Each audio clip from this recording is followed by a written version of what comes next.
Hey all, Anthony here, banners on the wall. Just a quickie, Max Wright to the Bison.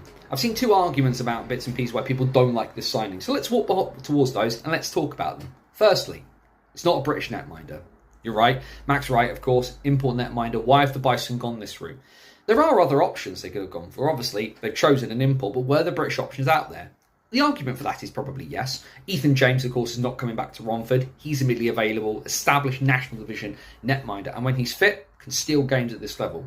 We know that he was available there.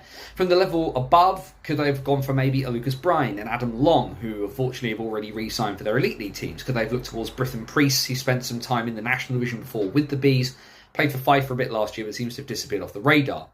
Could they have looked below? Could they maybe have gone towards a Matt Smithell, who has had time in the national division before, but didn't arguably struggle at points, but would be coming off the career season that he had of winning trophies in Slough? Could they have maybe looked towards a Jacob Hammond, maybe a Ben Keddy? Yes, but could they have started in the national division right away? Would they have been part of maybe as a better of a 60-40 split? That's an argument that we can make there. The one argument that doesn't really sit is this idea that because he played for the Bees last year, he's not a good player. Now, the Bison have signed a good chunk of guys from a team that finished 10th in the division. That's because they're nearby. The player pool in the south isn't that big.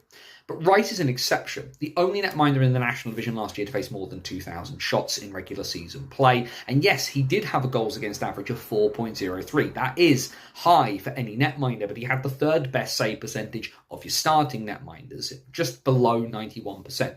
So bear that in mind. Yes, he gave up a lot of goals, but he made a lot of saves into the bargain as well. And we know that the Bees were not a great team last year, but they did cause some scalps. They beat Leeds multiple times at home. They beat MK at home.